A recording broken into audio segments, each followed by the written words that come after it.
today, anyone apprehended and charged any of the identified criminals. Hey, welcome again to the channel. Hope you subscribe, like and also leave a comment. It do helps a lot.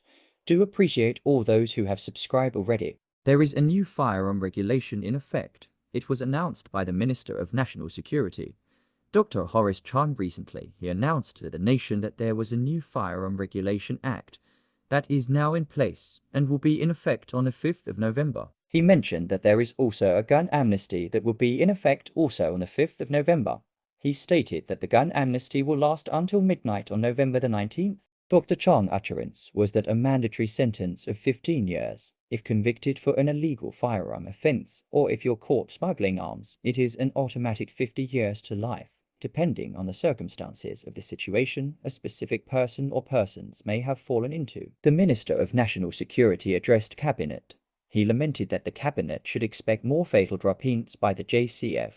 Mr. Chang announced that the police are being equipped with more technologies that will help them effectively to seek and find the criminals. The minister said that in the pursuit of these wanted men, most will put up resistance and challenge the police officers, but in these cases the officers will be the victors. The security minister noted that the amnesty is also intended to provide an opportunity for license holders who are in possession of expired authorizations to surrender their weapons to the Firearm Licensing Authority (FLA). Mr. Chang said he wanted to emphasize that the aim of the amnesty is not to reveal the identities of persons who comply with the amnesty. Mr. Chang lamented that for the last 25 years, Jamaica recorded on average of 1,270 drop-ins annually, and that the vast majority being committed by illegal firearms.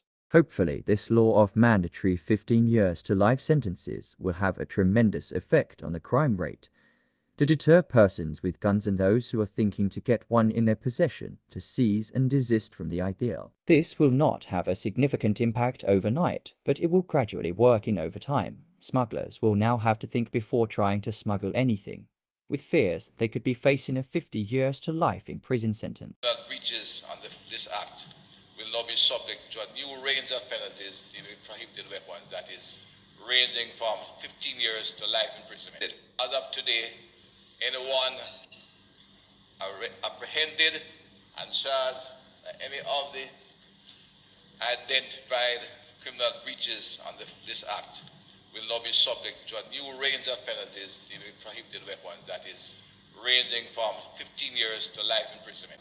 Essentially, in summary, Madam Speaker, this is someone who may have a firearm, an illegal firearm, with no criminal intent, that is, may surrender during the specified time.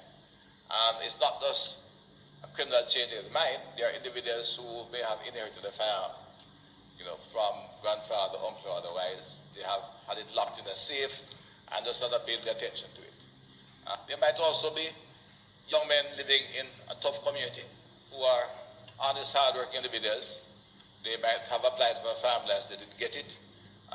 They acquire a firearm with no intention of committing a criminal act, and therefore find themselves exposed, and we are providing an opportunity for them to surrender the firearm because we do not want to criminalize the individuals. Thank you all for watching.